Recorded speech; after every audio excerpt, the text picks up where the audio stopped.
नमस्कार। ये है फलक की कहानियों का अद्भुत संसार।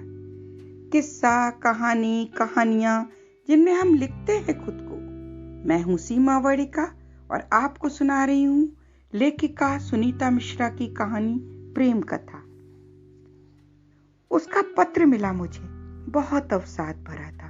उसने लिखा था, मैं जिंदगी से निराश हो गई हूँ, जीने की इच्छा खत्म हो गई है। पर अपनी अनुभा का मुंह देखती हूँ तो सोचती हूँ मेरे बाद क्या होगा इसका। क्या दो चार दिन के लिए आ नहीं सकती मेरे पास? शायद इस उदासी की गहन खाई से निकल पाऊं मैं। याद है बचपन में मैं जब भी उदास परेशान होती तो ही मुझे हंसाती थी, मेरे दर्द की दवा बनकर। उसके पत्र ने मुझे बहुत विचलित कर दिया था। लगा उड़कर उसके पास पहुंच जाऊं, उसे गले लगा लूं, पर मैं जा न सकी। मेरी भी मजबूरियां थीं। गृहस्थी की जंजीर बहुत मजबूत होती है। फिर ना उसने कोई पत्र लिखा, ना मैं ही कोई खोज खबर ले पाई। प्रिया से मेरी दोस्ती जब हुई, हम दोनों 10th में एक ही सेक्शन में थे। क्लास टीचर ने परिचय कराया था सबसे उसका। स्कूल के प्रिंसिपल की बेटी थी, बहुत ही सुंदर, बिल्कुल अप्सरासी, लंबे घने बालों की चोटी, सीधी नाक और ओंठ जैसे पंखुड़ी गुलाब की। इस उम्र में हम लड़कियों को सौंदर्य बोध तो हो ही गया था। हमारी प्रिंसिपल बहुत अनुशासन प्रिय थी, कठोर हृदय की। छोटी छोटी गलतियों पे छात्राओं को पनिश करती थी। हमारी क्लास का अनुमान था उनकी बेटी भी उन्हीं की तरह घमंडी, अकड़ू होगी, पर हुआ इससे अलग। प्रिया बहुत शांत, संकोची, मितभाषी निकली। मेरे बगल की सीट खाली थी, वो चुपचाप आकर मेरे पास बैठ गई। हमारे स्कूल का नियम था, नए प्रवेशी छात्र छात्राओं को प्रार्थना के समय अपनी प्रतिभा का कोई ना कोई परिचय देना पड़ता था, जैसे गीत सुनाना, वाद्य बजाना, नृत्य, अभिनय आदि। प्रभा ने सरस्वती वंदना गाई हारमोनियम के साथ, जैसे सरस्वती विराजी हो उसके गले में। पूरा प्रार्थना स्थल मंत्रमुग्ध हो गया था। समय के साथ हमारी दोस्ती रंग लाने लगी, जैसे दो तन एक मन हो। वो मुझसे अपनी माँ की बातें बताती, बहुत डरती थी उनसे। उनकी प्रिंसिपलशिप घर में भी चलती थी। उसके पिताजी भी बोल नहीं पाते थे उनके सामने। प्रिया की दिनचर्या घड़ी से बंधी हुई। सुबह एक गिलास दूध पीने के बाद म्यूजिक क्लास, उसके बाद संस्कृत ट्यूशन, अंग्रेजी और गणित क्लास, शाम को डांस और सितार की क्लास। प्रिया मुझसे हर दृष्टि में जमीन आसमान का अंतर था। मैं साधारण रंग रूप की, पितृहीन, गरीब घर की छोटी जात की लड़की थी। हमारी प्रिंसिपल मैम चाहे कितनी भी कड़क मिजाज रही, मेरी और प्रिया की दोस्ती में आंच नहीं आने दी, बल्कि आर्थिक रूप से मेरे घर की मदद भी कर देती थी। धीरे धीरे दोस्ती के साथ हमारी उम्र भी आगे बढ़ने लगी। हायर सेकेंडरी की अर्धवार्षिक एग्जाम होने वाले थे। प्रिया के गणित के टीचर बीमार हो गए थे। ऐसे में मेरी कॉलोनी के, जिन्हें मैं भाई कहती थी, हमारी ही बिरादरी के थे, उन्होंने हम दोनों को गणित मेरे ही घर में पढ़ाना शुरू कर दिया। हम दोनों हायर सेकेंडरी प्रथम श्रेणी में पास की। मुझे कॉलेज भेजने की हमारे घर के लोगों की हैसियत नहीं थी, पर प्रिंसिपल मैम ने मेरा एडमिशन प्रिया के साथ करा दिया। कॉलेज कोएड था। यहाँ मेरे भाई, जिनका नाम भास्कर था, फाइनल में थे। हम लोग रोज ही मिलते। मैं अक्सर पाती भाई प्रिया की ओर जब देखते तो उनकी आंखों में चमक रहती। कॉलेज का एनुअल फंक्शन था। कालिदास पे लिखा नाटक में भाई ने दुष्यंत और प्रिया ने शकुंतला का अभिनय किया। प्रिया ने इतना जीवंत अभिनय किया कि तालियों की गड़गड़ाहट से सभागृह गूंज उठा। भाई एकटक प्रिया को देख रहे थे। आंखों से प्रेम का अमृत बरस रहा था और उनकी शकुंतला लाज से दोहरी हुई जा रही थी। मैंने अंदाज लगा लिया कि इश्क की आग दोनों तरफ है, आंखों ही आंखों में। ना कोई प्रेम पत्र, ना बातचीत। प्रेम में मौन भी महत्वपूर्ण भूमिका होती है। उन दोनों को देखकर समझा मैंने। अब दोनों की आंखें हर जगह एक दूसरे को ढूंढती, आंखें मिलती और झुक जाती। दोनों ही अपनी अपनी मर्यादाओं को जानते थे। नया साल आया, शुभकामनाओं की आवाजाही मची थी। उस दिन भाई हमारे घर आए, अक्सर आते थे हमारे घर। उनके हाथ में खुद का बनाया ग्रीटिंग कार्ड था। यहाँ बता दूं, उनकी ड्राइंग एंड पेंटिंग की प्रदर्शनी ने अनेक इनाम जीते थे। फोटोग्राफी में महारत हासिल थी, तो उन्होंने वो खूबसूरत ग्रीटिंग मेरे हाथ में रखा और बोले, अपनी सहेली को दे देना। बस इतना कहते ही उनका चेहरा शर्म से लाल हो गया। मुझे बहुत हंसी आई। अनोखा प्यार है ये, मोहब्बत है पर कैद है आंखों में। मैंने ग्रीटिंग सही जगह पहुंचा दी। यहाँ भी वही हाल था जो वहां था। भाई ने मुझसे पूछा, कुछ कहा उन्होंने? मैंने कहा, आप कुछ बोले थे जो वो बोलती। अब मेरी और प्रिया की बातें भास्कर भाई पर ही केंद्रित रहती। वो बताती, आज मार्केट में तुम्हारे भाई दिखे थे। फिर बात आगे बढ़ी। फिर मैं पूछती, वो हंस के कहती, उन्होंने मुझे देखा और मैंने उन्हें। इसके आगे हो भी क्या सकता था। बहुत दिन हो गए, भाई दिखे नहीं, घर भी नहीं आए। प्रिया ने बताया, उनके घर के सामने जो सुबह शाम जोगिया फेरा लगता था, कई दिनों से नहीं लगा। बहुत चिंतित थी प्रिया। अब भाई की खैर खबर लेनी पड़ेगी प्रिया की खातिर। इत्तेफाक से मौसी, भाई की माँ, मैं उन्हें मौसी कहती थी, मिल गई। पता चला भाई तो 15 दिन से बुखार में है।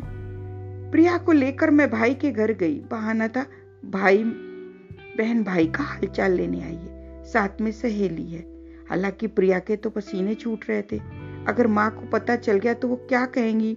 तुम्हें क्या जाने की जरूरत थी? निधि, जो मेरा नाम का रिश्तेदार हैं, वो जाएं। और भी बहुत कुछ बातें उसे डरा रही थी। खैर, मेरे साथ वो ऐसे गई जैसे कोई जान हथेली पर लेकर चले। भाई ने जैसे मुझे देखा, बिस्तर से उठे, थोड़ा मुस्काए। इधर उधर देखा, साफ लग रहा था आंखें किसी को खोज रही हों। जैसे ही मेरे पीछे प्रिया को देखा, मानो मरते को जीवन दान मिला हो।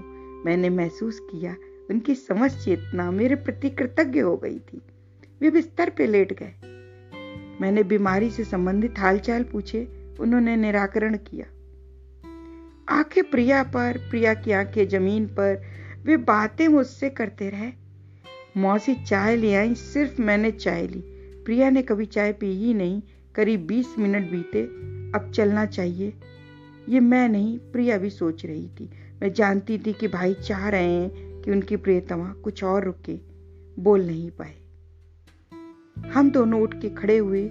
जाने के लिए कदम बढ़ाया ही था कि दूसरे कमरे से विविध भारती प्रोग्राम से रेडियो में फिल्म हम दोनों का गाना बज उठा। अभी न जाओ छोड़ के कि दिल अभी भरा नहीं। हम तीनों ही हंस पड़े। क्या सही मौके पे गीत भी बोल पड़े। आखिर किसी को तो दिल की बात खोलनी थी, रेडियो का गाना ही सही। मैंने प्रिया को भाई से मिलवाया। मुझे अच्छा लगा।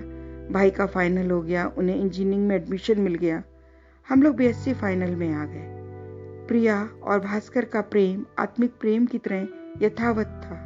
एक बार मैंने प्रिया से पूछ लिया, भाई तुम्हारे घर के जोगिया फेरे ही लगाता है या कभी आई लव यू भी बोला? प्रिया बोली, जैसे तुम अपने भाई को जानती ही नहीं, गूंगा भाई है तुम्हारा। मैंने पूछा, भविष्य के बारे में सोचा है?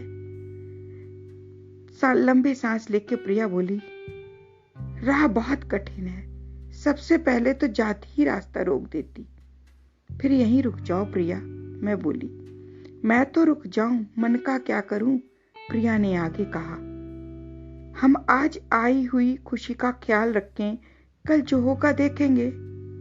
सच है, कल किसने देखा। अचानक प्रिया के पिताजी का हृदयाघात से देहांत हो गया। प्रिंसिपल मैम और प्रिया एकदम अनाथ हो गए। मैम को अब हर समय यही चिंता लगी रहती कि किसी तरह प्रिया का विवाह हो जाए उस आदमी से जिसे प्रिया के लिए उनके पति पसंद कर गए थे। कहीं वो लोग इस रिश्ते को अमान्य ना कर दें। मैम के मन में असुरक्षा की भावना भर गई थी। प्रिया के विवाह की तिथि तय हो गई। मैंने मैम से कहा, माँ, मैं उन्हें माँ कहने लगी थी, प्रिया को ग्रेजुएशन कर लेने दें, उसकी पढ़ने की इच्छा है। उन्होंने कहा, यह शादी के बाद भी हो सकता है। प्रिया के लिए ये घर और वर उनके पिताजी पसंद करके गए थे। प्रिया ने मुझे बताया था कि पिताजी ने केवल देखा था, तय नहीं किया था। संजीव की उम्र प्रिया से 10 वर्ष बड़ी थी। शिक्षा विभाग में ऊंचे ओहदे पे थे, इकलौते बेटे थे, विवाह ही नहीं करना चाहते थे। बड़ी मुश्किल से अब राजी हुए थे। मैंने संजीव को देखा, उम्र ही नहीं रंग रूप में भी प्रिया के संग नहीं बैठते थे। आदमी की उम्र, रूप रंग और कमाई देखी जाती है। प्रिया का विवाह बहुत धूमधाम से हुआ। रोज रोने के कारण प्रिया की आंखें सूज गई थी, बेहद कमजोर हो गई थी। बावजूद इसके दुल्हन के रूप में प्रिया अप्सरा सी लग रही थी। जिसने भी देखा उसने यही कहा, इतनी रूप सी गुणवंती लड़की की किस्मत में ये वर। कई मन चले तो पीठ पीछे बोल पड़े, पहुलिये हूर में लंगूर खुदा की कुदरत। भाई कई दिनों से दर्शन ही नहीं हुए थे। मैं तो उनके घर गई, पहचान करना ही मुश्किल था। ये भास्कर वही सुदर्शन युवक हैं, बिल्कुल बीमार, जिंदगी से उदास। लेकिन वक्त सब घावों पे मरहम रख देता। कुछ समय बाद मेरी भी शादी हो गई। मैं अपनी गृहस्थी में रम गई। कुछ दिनों बाद उसका वो पत्र मिला, कहाँ जा पाई उसके पास में। समय बढ़ता जा रहा और समय के साथ हम सभी। बच्चे बड़े हो गए, पिंजड़े से उड़ गए, उनका अपना परिवार हो गया। पति रिटायर होने के बाद अपने गृह नगर में बस गए। सुना प्रिया भी इसी शहर में है। मैं उससे मिलने पहुंची। ओह, वही प्रिया का रूप, वैसी शांत गुमसुम सी। गले लग गए एक दूसरे के। प्रिया ने बताया उसके दोनों बच्चे विदेश में हैं, खुश हैं। मैंने पत्र का जिक्र किया, कहा चाह कर भी तेरे पास नहीं आ पाई, मुझे माफ कर दे। उसी मासूम मधुर मुस्कान से बोली, अरे अब जिंदगी कट गई निधि। पूरी जिंदगी में न पत्नी का सम्मान मिला, न बहू के रूप में ससुराल में प्यार मिला। उम्र का ही अंतर था या इनकी कुंठा।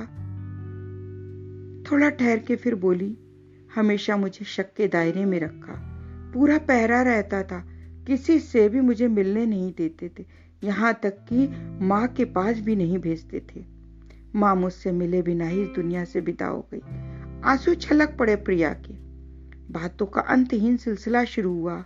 पुरानी यादें नसों में ताजे खून की तरह बहने लगी।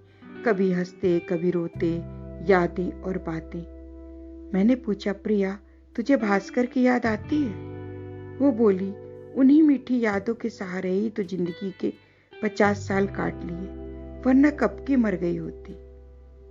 भाई इसी शहर में है, उसके बच्चे भी बाहर हैं, भाभी वो ही यहाँ है। मिलना चाहेगी उससे? नहीं, अब मिलना नहीं चाहती, हल्के से हंस दी प्रिया। बस उन यादों के साथ अपने साथ अंत तक सहेज के रखना चाहती हूँ। धन्यवाद। बस ये कहानी इतनी ही। अभी आप सुन रहे थे सीमा वड़िका की आवाज में सुनीता मिश्रा की कहानी। फिर मिलते हैं एक नई कहानी के साथ।